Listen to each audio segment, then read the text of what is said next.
नमस्कार, कल का बाजार में आपका स्वागत है। आपके साथ मैं हूं विपिन भट्ट। बहुत बहुत स्वागत है आपका आपके इस मनपसंद शो में, जहां पर हम आपके लिए लेकर आते हैं कल के बाजार से जुड़ी हर वो तैयारी जिसे आप करना चाहते हैं, क्योंकि कल का बाजार आपके लिए इंपॉर्टेंट है, हमारे लिए इंपॉर्टेंट है और आपका फायदा हो, ये हमारी मंशा होती है।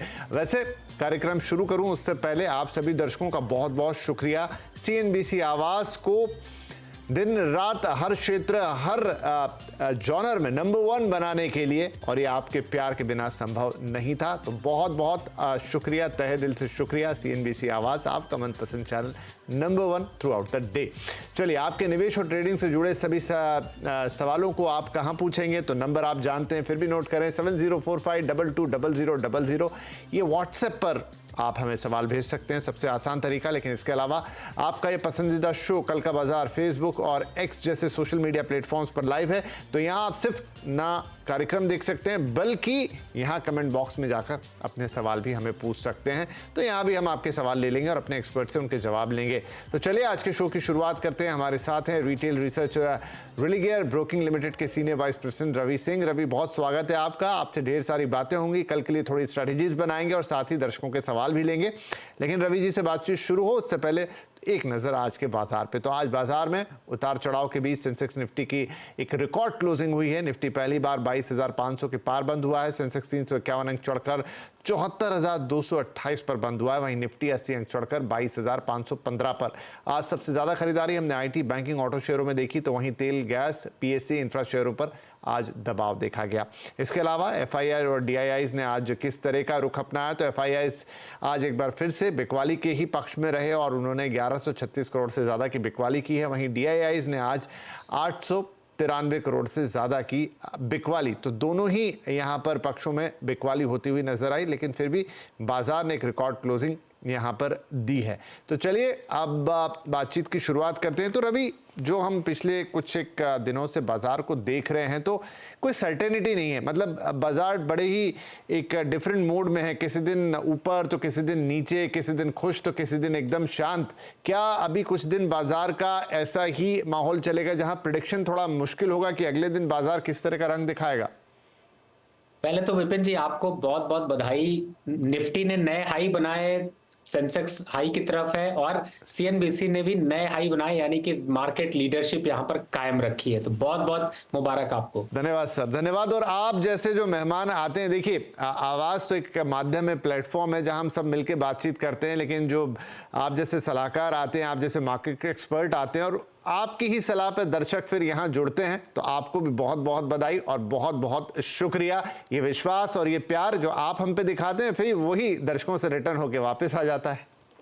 तो चलिए इस सिलसिले को आगे बढ़ाते हैं, मार्केट का व्यू कल के लिए देखते हैं। इस समय देखिए निफ्टी ने 22,514 की क्लोजिंग दी है और बैंक निफ्टी भी यहाँ पर 48,000 के ऊपर क्लोज है। तो क्लियर कट है कि अब डाउनफॉल यहाँ पर बहुत कम है। एक बार वाई डेटा को देखते हैं तो आपको 22,500 और 22,300 के पुट पे अच्छा खासा वाई बिल्डअप है, यानी कि ये काफी स्ट्रॉन्ग सपोर्ट होंगे। रेजिस्टेंस देखते हैं तो 22,750 तक मार्केट अभी ओपन है, वहां तक मार्केट अभी आपको जाता हुआ नजर आएगा, तो रिस्क बहुत कम है। अब आ जाता है कि आपको स्ट्रैटेजी क्या रखनी। देखिए पहली बात है कि अब यहां पर इलेक्शंस के वजह से, एक्सपायरी की वजह से थोड़ी वोलेटिलिटी ज्यादा रहेगी और ज्यादा तेजी से मोमेंटम दिखाई देंगे, तो आप कॉल को बाय करने की स्ट्रैटेजी ज्यादा रखें, ना कि आप सेल साइड से चलें। पहला। दूसरा, बैंक निफ्टी की तरफ अगर देखते हैं तो मुझे लगता है 48,000 की क्लोजिंग देने के बाद स्ट्रेंथ यहां पर और बढ़ी है। टॉप लीडर बैंक्स देखते हैं तो आईसीआईसी,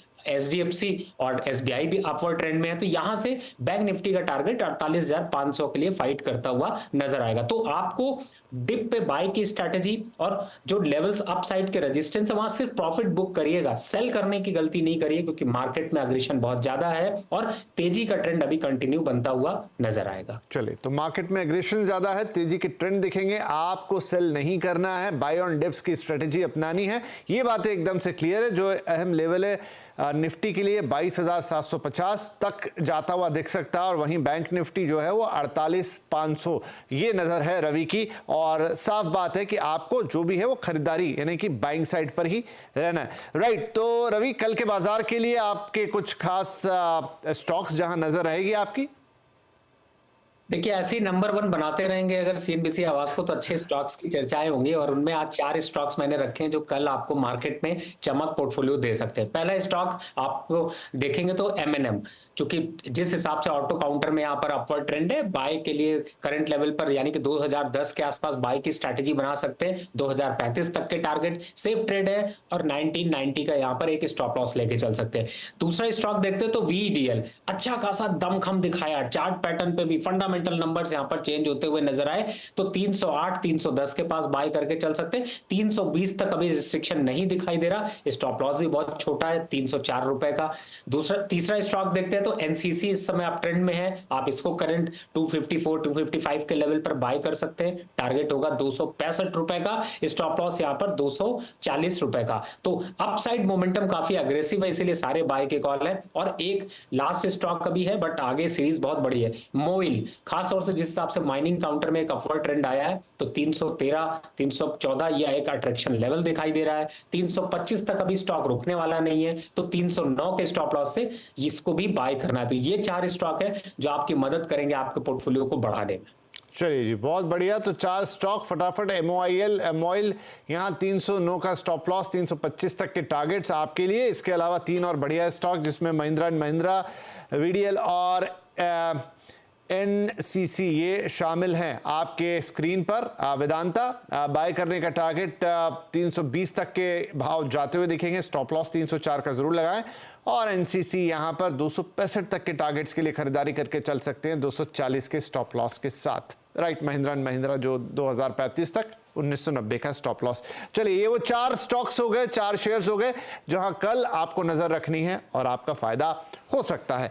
अब हम शुरुआत करते हैं सवाल जवाब के। हमारे कॉलर्स फोन लाइन पर आ रहे हैं। सबसे पहले राज बहादुर साहब जयपुर राजस्थान से। सर बहुत स्वागत, खड़ी गम्मा खड़ी सॉरी, और वेलकम। बताइए क्या सवाल होगा आपका।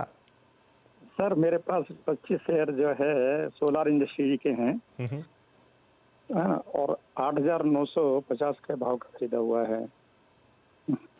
जी जी, तो और हाँ जी बताएं, और बताएं। ACE ये है 60 शेयर, ये अच्छा। भी सब लग ऑलमोस्ट जो है 37,000 के रेट से खरीदा हुआ है। ठीक है, 60। हाँ, बस ये जानना चाहता हूँ कि वैसे तो लॉन्ग टर्म रहूंगा मैं, लेकिन जानना चाहता हूँ कि ये इसमें बना रहा हूँ। ठीक है जी, दोनों सवालों का जवाब देते हैं। तो सोलार इंडस्ट्रीज को पहले ले लेते हैं। देखिए सर, यहाँ पर आपको जो खरीदारी है थोड़े ऊपर के भाव पे हो गई, मतलब अभी जो मौजूदा स्थिति है उसके हिसाब से, और आपको 1160 रुपए का लॉस है पर शेयर। तो रवि साहब क्या सलाह होगी राज बहादुर जी के लिए सोलार इंडस्ट्री में? मतलब लॉस तो है इनको, थोड़ा रुकेंगे तो क्या ये लॉस कवर होगा या फिर निकलना बेहतर है? देखिए मुझे लगता है कि मैं कहूंगा कि आप यहां से एक बार को निकल जाइए, लेकिन आपको मैंने अभी 4 स्टॉक सजेस्ट किए, चाहे तो आप उनमें ले लीजिए, लेकिन अगर आप इसी तरीके के स्टॉक्स में जाना चाहते हैं तो एनएचपीसी को यहां पर आप अपने पोर्टफोलियो में शामिल करें। इस स्टॉक से निकलें क्योंकि ये स्टॉक में भी गिरावट बढ़ सकती है, 8200 तक के लेवल यहां पर देखने को मिल सकते हैं। तो मेरा सजेशन होगा कि इस स्टॉक से एक बार निकल जाइए, और अगला जो स्टॉक मैंने बताया, 4 स्टॉक बताए, एक 5वां आपके लिए अलग से भी बता दिया, इसमें किसी भी स्टॉक में शिफ्ट हो जाइए। इलेक्शन के बाद आपको बहुत लंबा इंतजार नहीं करना पड़ेगा, लॉस भी रिकवर होगा और प्रॉफिट भी बड़ा होगा। चलिए, बिल्कुल सीधी और साफ सलाह। सोलार इंडस्ट्री से तो आपको निकलना है क्योंकि जो अभी 8600 के ऊपर है वो 8200 तक गिर सकता है, आपका नुकसान और बढ़ता हुआ दिखेगा। या तो 4 स्टॉक यानी एमएनएम, वेदांता, एनसीसी, एमओआईल, ये रवि साहब ने बताए थे, उनमें से कुछ ले लीजिए। और अगर आपको यही सेक्टर और फील्ड पसंद है तो फिर उन्होंने एनएचपीसी भी बता दिया। लेकिन इंपॉर्टेंट ये है कि फिलहाल आपको सोलार इंडस्ट्री से निकलना। राइट, अगला सवाल था एसीई पर। यहां पर भी नुकसान ही हो रहा। राज बहादुर साहब को 60 शेयर उन्होंने करेक्ट किया था, 60 शेयर हैं और 1630 के भाव पर नुकसान यहां भी झेल रहे हैं। यहां क्या सलाह होगी रवि?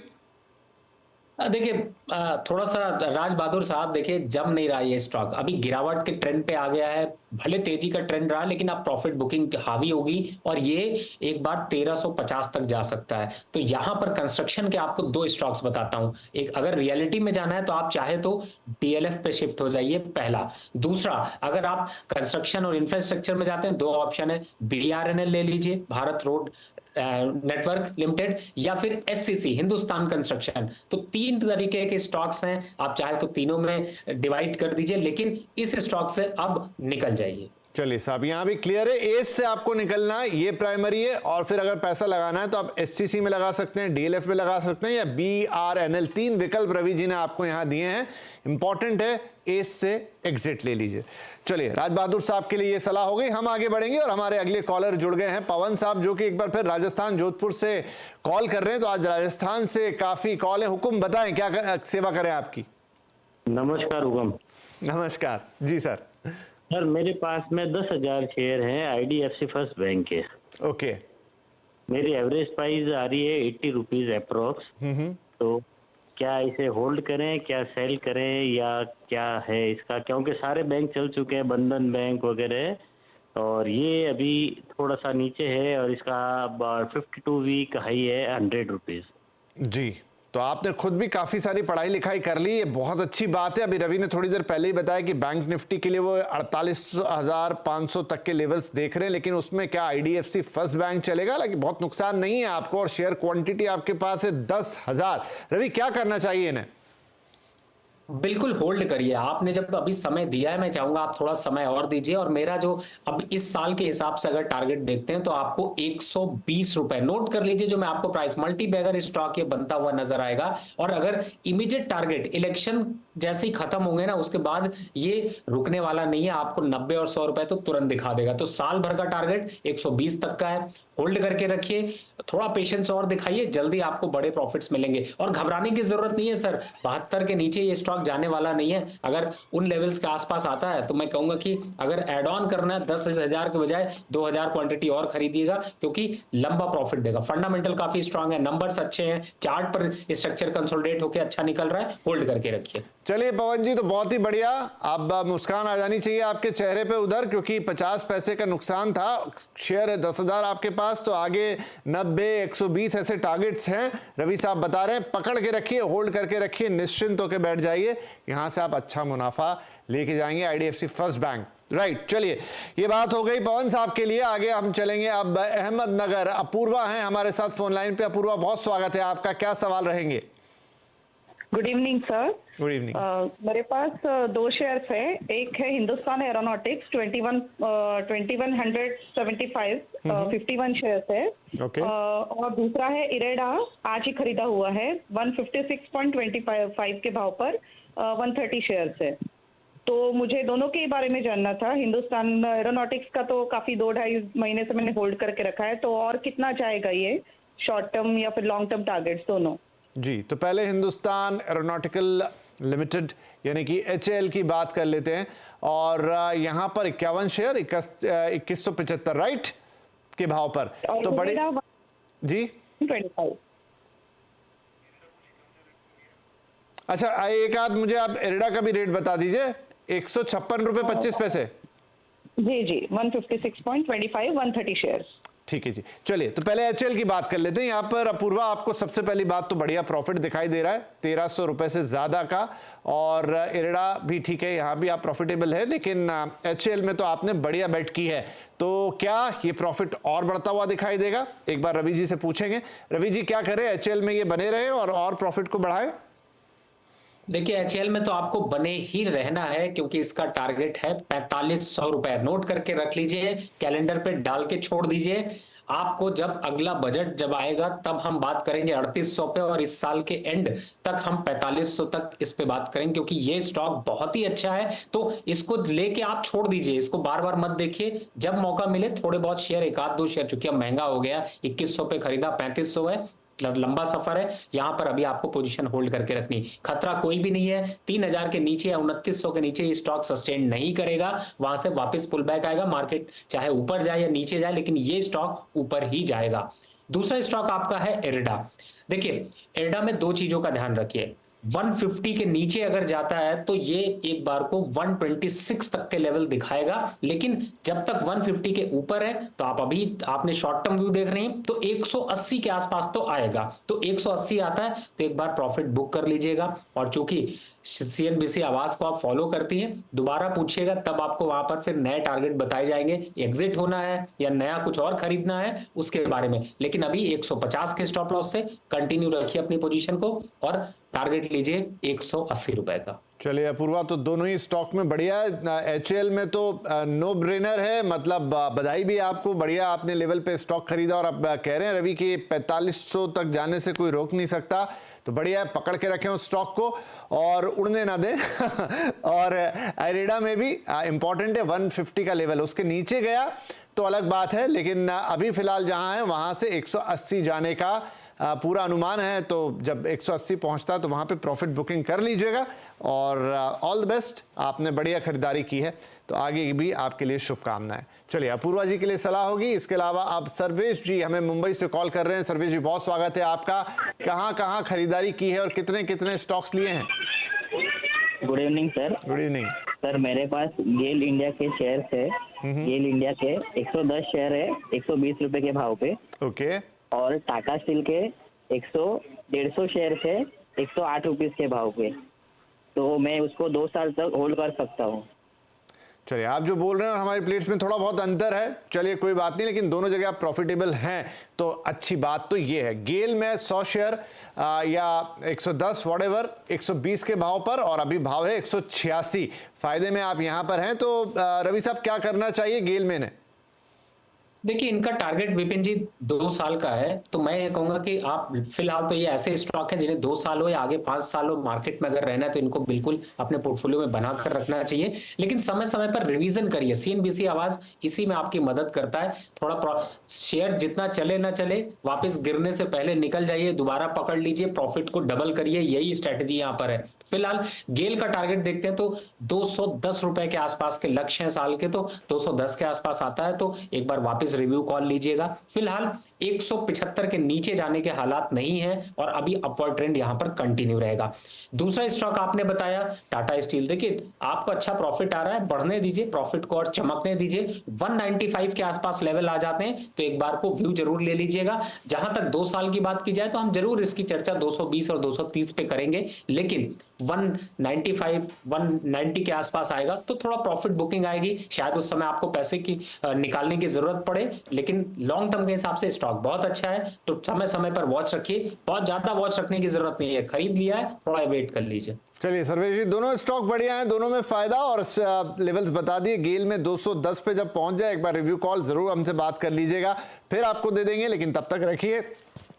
टाटा स्टील में भी आपका मुनाफा यहां से बढ़ेगा 195 पर, जरूर जाके एक बार बातचीत कर लीजिएगा, रिव्यू कॉल आपको दे देंगे। दोनों स्टॉक्स को फिलहाल संभाल के रखिए अपने पास। राइट, सर्वेश भाई के बाद अब रामनाथ जी वर्मा दिल्ली से कॉल कर रहे हैं, मुंबई से सीधा दिल्ली। रामनाथ जी, बहुत स्वागत है। हाँ जी, थैंक यू। बताएं सर। हेलो। हाँ साहब, मैंने ये 300 शेयर गंधार ऑयल के ले रखे हैं 291 के हिसाब से, और अभी काफी दिन चल नहीं रहा वो जी। चलिए देखते हैं कि कब तक नहीं चलेगा या इसमें से हमें चल देना चाहिए। गंधार ऑयल और इन्हें 62 रुपए प्रति शेयर का नुकसान है। रवि जी, क्या करना चाहिए?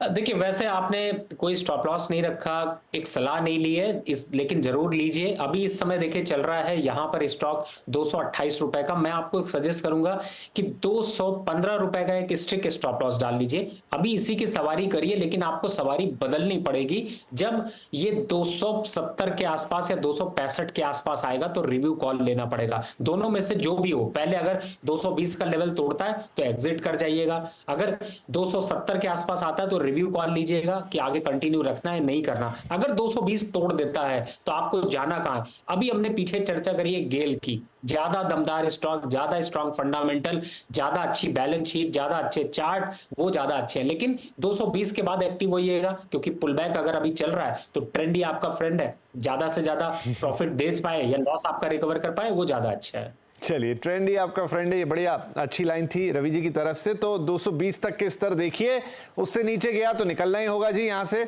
और अगर जैसे कह रहे हैं अभी अपवर्ड ट्रेंड है 265 तक पहुंच गया तो एक रिकवरी आप देखोगे, आपको जो लॉस हो रहा था, और फिर उसके बाद एक रिव्यू कॉल बनती है। दोबारा ज़रूर पूछ लीजिएगा, फिलहाल के लिए होल्ड कर लीजिए, थोड़ा आपको नज़र रखनी पड़ेगी इस स्टॉक पर, तभी बात बनेगी। रामनाथ जी, चलिए रामनाथ जी के लिए थोड़ा नज़र रखने की बात छोड़ते हैं, राजेश भाई के पास चलेंगे। एक बार फिर दिल्ली से मुंबई जा रहे हैं हम, और हमारे साथ फोन लाइन पर हैं राजेश जी। क्या खरीदा आपने? नमस्ते सर, राजेश परलकर बोल रहा हूँ मुंबई से। मेरा स्टॉक था जयप्रकाश पावर, ओके, और IIFL पे मुझे जानकारी चाहिए। IIFL पर? हाँ जी, अच्छा जयप्रकाश, जेपी पावर पहले। हाँ जी, पहले जेपी पावर ही लेंगे। और 3000 शेयर खरीदे आपने राजेश जी, ये एक ही भाव पर है या एवरेजिंग है? नहीं, ये एक ही भाव पे 6000 लिए थे, लेकिन मैंने 3 महीने पहले कुछ मुनाफे में 22 रुपए 50 पैसे में 3000 बेचे, तो 3000 मेरे पास बचे हुए। बढ़िया। और अभी भी आप मुनाफे पे हो, 9 रुपए 48 पैसे प्रति शेयर की। लेकिन अच्छा सवाल है कि भाई एक बार मुनाफा काट लिया, आधे शेयर रह गए, मुनाफा तो अभी भी है, लेकिन क्या करें? क्या इनके लिए सलाह रहेगी रवि जयप्रकाश पावर में? देखिए, हर पावर सेक्टर वैसे चलता नहीं, लेकिन छोटे बड़े सब कुछ ना कुछ चल जाते हैं। आपके सामने एग्जांपल है जयप्रकाश, सुजलॉन और आर पावर। तो जब तक चल रहे हैं तभी तक, मैंने अभी आपको बताया था, आपने भी विपिन जी कोट किया था कि ट्रेंडी फ्रेंड है। तो मुझे लगता है अभी यहाँ पर आप 16 रुपए 50 पैसे का एक स्टॉप लॉस डाल लीजिए। थोड़ा प्रॉफिट या तो कम कराऊंगा या थोड़ा और बढ़ा दूंगा। अब बढ़ के कितना आएगा? जो आपने 22 सर सोचा था ना, वही लेवल था एक बार को पूरा एग्जिट करने के लिए, और दोबारा एंट्री के लिए 16 के आसपास आता है तो रिव्यू लेना है। तो अभी फिलहाल होल्ड करके रखिए। 16 के नीचे जाता है, 16.50 के नीचे जाता है तो एग्जिट करिएगा, नहीं तो 22 के आसपास तक आएगा, वहां पर एक बार आपको वापस एग्जिट होना पड़ सकता है। तो वो 22 आएगा तो वहां पर कॉल लेंगे। दूसरा स्टॉक आपने IIFL बताया। देखिए सर, थोड़ा सा पहले अगर आप कॉल कर गए होते तो शायद आपका लॉस कम हो रहा होता। इस समय IIFL की स्ट्रेटेजी के हिसाब से सर, इतने बढ़िया स्टॉक मैंने आपको बताया, 4 स्टॉक विपिन जी से के साथ शेयर किए। बड़ा लेना है तो M&M ले लीजिए, बीच का लेना है तो VDL ले लीजिए, छोटा लेना है तो NHPC ले लीजिए। तो आपके पास ऑप्शन बहुत है। मुझे लगता है कि आपको अपना इस स्टॉक को काट के पोर्टफोलियो इन 2-3 स्टॉक्स में डिवाइड कर देना चाहिए। इस स्टॉक से निकल जाइए, क्योंकि इसमें प्रॉफिट आने की प्रोबेबिलिटी कम, लॉस आने की प्रोबेबिलिटी ज्यादा है। जल्दी हम 300 के नीचे के रेट देख सकते हैं तो एग्जिट कर लीजिए। चलिए राजेश जी, तो आपके दोनों स्टॉक्स पे बात हो गई एकदम साफ, क्या क्या करना है। होप आपने नोट कर लिया होगा। बहुत शुभकामनाएं। फिर कहीं कोई कंफ्यूजन हो, कोई दिक्कत हो, कोई परेशानी हो, कुछ समझ में ना आए, हम हैं, कॉल कीजिएगा। चलिए इसी के साथ वक्त एक छोटे से ब्रेक का, ब्रेक के बाद बातचीत जारी रखेंगे। हम बात कर रहे हैं कि कल की तैयारी आप कैसे करेंगे शो के मार्केट के लिए, और कुछ अब सवाल जो हैं वो हम सोशल मीडिया से ले लेते हैं। तो चलिए, फेसबुक पर काफ़ी सारे सवाल रोज आते हैं, आज भी लाइन लगी हुई है। सबसे पहले टीटागढ़ रेल पर व्यूज चाहते हैं जयंता दास। सर, टीटागढ़ रेल्स कैसा रहेगा? देखिए, रेलवे के तो वैसे ज्यादातर स्टॉक्स में पुल बैक देखने को मिला है। टीटागढ़ वेगन है या फिर RVNL, IRFC, इन सभी में एक अच्छा अपवर्ड ट्रेंड बन रहा है। लेकिन टीटागढ़ की अपसाइड टारगेट की बात करें तो मुझे लगता है कि आपको 1050 तक के लेवल यहां पर देखने को मिल सकते हैं। अगर बाय करने की स्ट्रेटजी बना रहे हैं तो बिल्कुल बनाइए। 915 के स्टॉप लॉस से अपसाइड टारगेट पहला 1050, दूसरा 1080, ये 2 टारगेट के लिए यहाँ पर वेट किया जा सकता है। चलिए, टीटागढ़ रेल्स में खरीदारी की सलाह, टारगेट्स आपने नोट कर लिए होंगे। अगला सवाल भुवन पांडे साहब का, Tata chemical long term views please.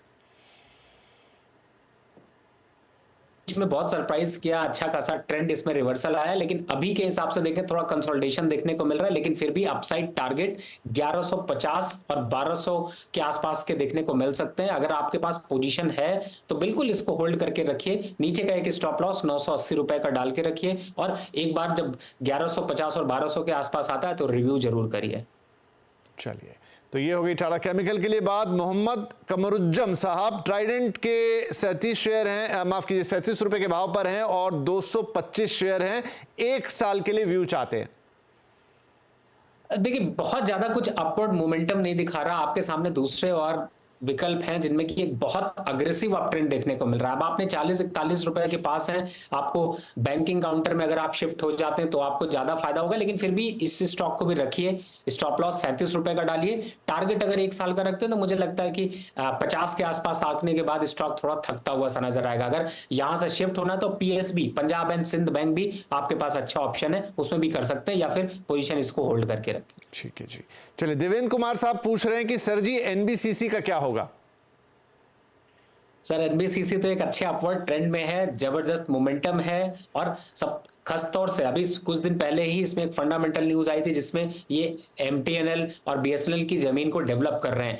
बहुत अच्छे लेवल्स पर है, खरीद लीजिए, मल्टी बैगर साबित होगा। 180 का टारगेट है 1 साल का, करंट लेवल से रिस्क रिवॉर्ड रेशियो बहुत अच्छा है, 100 के स्टॉप लॉस से 80 मिल सकता है, तो फिर बढ़िया ही बढ़िया है। बिल्कुल खरीदारी करें, फ्रेश खरीदारी करें और लंबा रखें। चलिए जी, 180 तक के टारगेट दिखा सकता है एनबीसीसी। फ्रेश खरीदारी करें और लॉन्ग रखें, फायदा देगा आपको। सवाल और भी हैं लेकिन समय का तकाजा है, तो अब कार्यक्रम को अंत की तरफ ले जाना पड़ेगा। रवि, जाने के पहले कोई डिस्क्लोजर्स देना चाहेंगे आप? जिन भी स्टॉक्स की मैंने चर्चा करी है इसमें मेरी पर्सनल पोजीशन नहीं है, लेकिन क्लाइंटों को ऐसे सजेशन गए हुए हैं। मार्केट में वोलेटिलिटी ज्यादा रहेगी, थोड़ा संभल कर और स्टॉक स्पेसिफिक ट्रेड करें। जी, बहुत शुक्रिया रवि, आपने वक्त निकाला और दर्शकों के सवालों के जवाब दिए और कल के बाजार के लिए अपने इनसाइट्स भी दिए। Thank you very much. और इसी के साथ आपसे लेंगे इजाजत और बहुत शुभकामनाएं। कल एक सुरक्षित और फायदे का ट्रेड कीजिए, उसके बाद 2 दिन का वीकेंड, तब अगले हफ्ते की स्ट्रेटेजी बनाइएगा। लेकिन आपसे मिलेंगे सोमवार को, माफ कीजिए कल भी, और फिर उसके बाद सोमवार को। तब तक के लिए नमस्कार।